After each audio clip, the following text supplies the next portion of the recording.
Aly Niang mooy wax ak yéen di facilitateur au niveau du service de transport de Thiès. waaw ñaxtu bi ñu am nag danoo xëy fan yi semaine passée am lu nu bett ci sunu liggéey ci sunu bërëbu liggéeyukaay muy lu doy waar loo xamante ni buñ ko lijjantiwul wala ñu wax ko ba ñëpp yëg ko dina dem ba toll foo xamante ni kenn dootu ko mën a lijjanti parce que ñun ci dëkk bi lañ dëkk di liggéey ci dëkk bi li ñu am yëpp fi leen ko amee service des mines gi fi lañ ne yàgg nañ fi ça fait plus de 20 ans ñu ngi fi donc su amee loo xam dafa ñëw dal suñu kaw dañuy xool fu mu mën a lijjantikoo rek ñu wax ko donc li tax ñu convoqué presse bi mu ñëw dañoo bëgg ñu dégguñu ci liñ ñuy dégg nag mooy document bii ñu yor dañoo xëy ñu génneel ñu ay tarification yoo xamante ni dafa doublé par rapport ak li njëkkoon a génn au début parce que dañuy am société bu ñuy woowee Cap Karange ñooy defar bu ngeen defee remarque bi di ngeen ko gis plaque yi bees yi circulé temps yi ci dëkk bi bon bi ci njëkk mooy plaque yi dafa nekkoon 21 660 ça fait plus de 6 mois ci noonu la ñuy fonctionner ñu xëy il y a 2 à 3 jours ñu yóbbu ko à 41 000 donc double bi la presque yokku licence yi nga xam 7 500 nga doon fay ñu yóbbu ko 15 000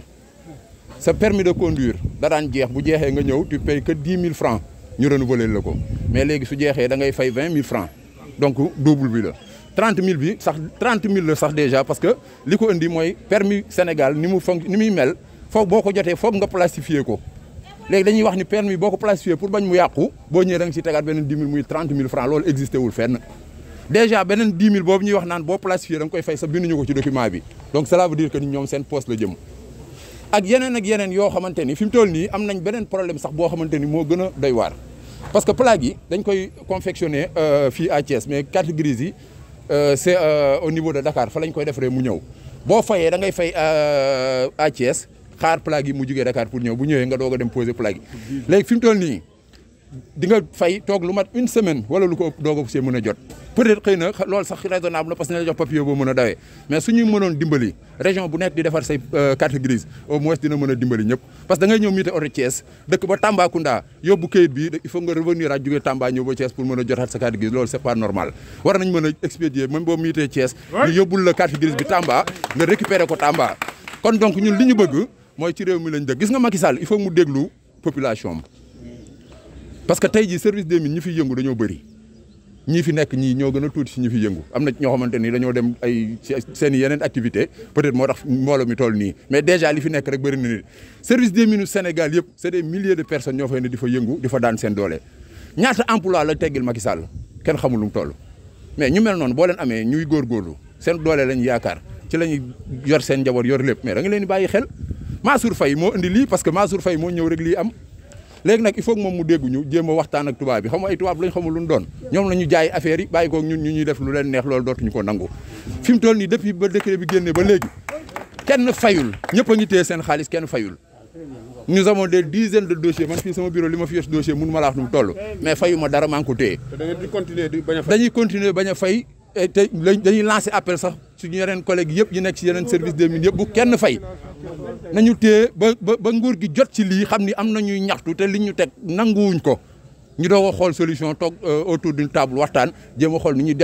demandé wuñu leen ñu wàññi 5 000 francs dañ leen demande ñu delloo ko ci li mu nekkoon déjà 21 000 yi mu nekkoon sax dafa bëri suñ ko mënta wàññi nañ ñu ko fa bàyyil mais buñ ci yokkaat 1 franc buñ ci yokkee 1 franc duñ ko fay donc li ñuy demandé daal solennellement pour le moment mooy que ni nañ ñu jàppale dégguñu xam ni ñun fayuñu man déjà dañ leen di wax beneen affaire sax boo xam dañ ko ci dolli non nguur gi il faut mu jëm ci daal parce que transporteurs yi déjà ñu ngi waxtaan ak ñoom ak particuliers yi parce que ñoom ñoo yor seen xaaj di ko fay ñun ay facilitateurs rek lañ dañ leen di jàppale tey jii lii xëy na ñoom ñoo ko waroon jiite mais am nañ ñun benn link ak ñoom boo xamante ni ñun mën nañ leen a doxal ñoom li ñu bëgg tey ji bu fekkoon pour fay la ñoom bu ñu ñëwee indi seen xaalis ne fayal leen ñu dañuy fay mënuñu si dara mais suñu demee ba téye seen xaalis ne ñoom fay ñu xam nañ ni état bi newul ci dëgg lii mu def tegu ko fenn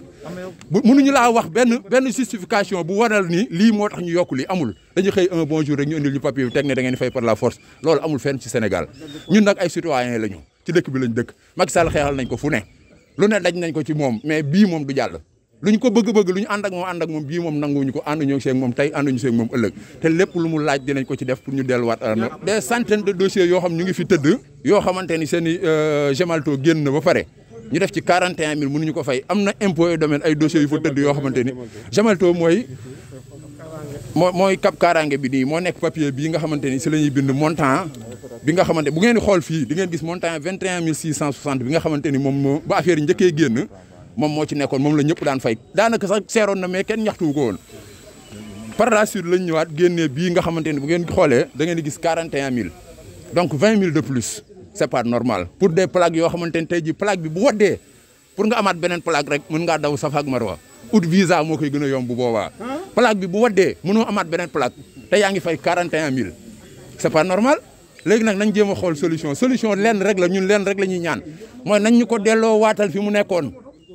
nañ ko delloowaat buñ ko wàññiwul nañ ko delloowaat fi mu nekkoon mais duñ ci yokk waxtaanuñ ci kenn borom oto yi waxtaanuñu ak ñoom waxtaanuñu facilitateurs yi waxtaanuñu kenn dañu jékki-jékki rek yokk ko c'est pas normal amul communiqué amul dara c'est pas normal léegi nag loolu la ñuy ñaxtu ma bëgg nag ñëpp yëngatu bañ xam ne lii du yoon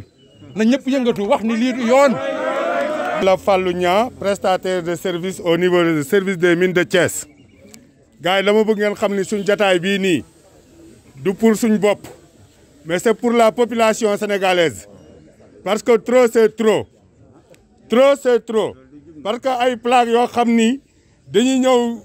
jóge 21 000 jëm 41 000 loolu amul fenn yokk 100% amul fenn lii nag yéen population bi yéen a ko mën a fajal seen bopp ñun yéen lañ fi nekkal parce que ñu ñoo opté wu nekk ay prestataires mais xaalis bi yéen a koy fay état Sénégal war naa xool population bu baax a baax xool coono yim leen teg lii metti na trop léegi nag pour nga xam que ni population bi ànd na ak ñun ñoom ñoo ñu digal que ni buñ fay parce que ñun bu ñuy encaissé plaque yi 21 000 la ñuy encaissé mu nit ñu retourné waat dem si transporteur bi wala beneen personne bi nga xam ne moom oto particulière am ñëw ñuy ñu koy tegal 21 000 di ko si tegal boobu boo leen ko waxee ñoom dañuy bañ kon ñoom ñoo war a jug yëngatu ba Sénégal ñëpp xam que ni lii du yoon amul fenn si àddina bi déjà pour nga xam que ni Macky Sall mi ngi réduire tey ay emploi am si lii nga ko mën a xamee fii da nga doon gis ñaata plaquier ñoo nekkoon Sénégal ay centaine ay jeunes yi nga xam ne peut-être buñ échec école fa lañ dem fa la leen yàlla xiir ñu dem di fa yëngutu ji tey ñooñu wàññi nañ leen imposé ay plaquier yoo nga xam ne étranger la jógee ñëw bu nekkoon à 1000 wàññi nañ ko ba 50 ñoom ñoo ciy liggéey léegi ana yeneen jeunes yooyu lu ñuy def léegi lan la ñuy def léegi trop c'est trop population bi bañ leen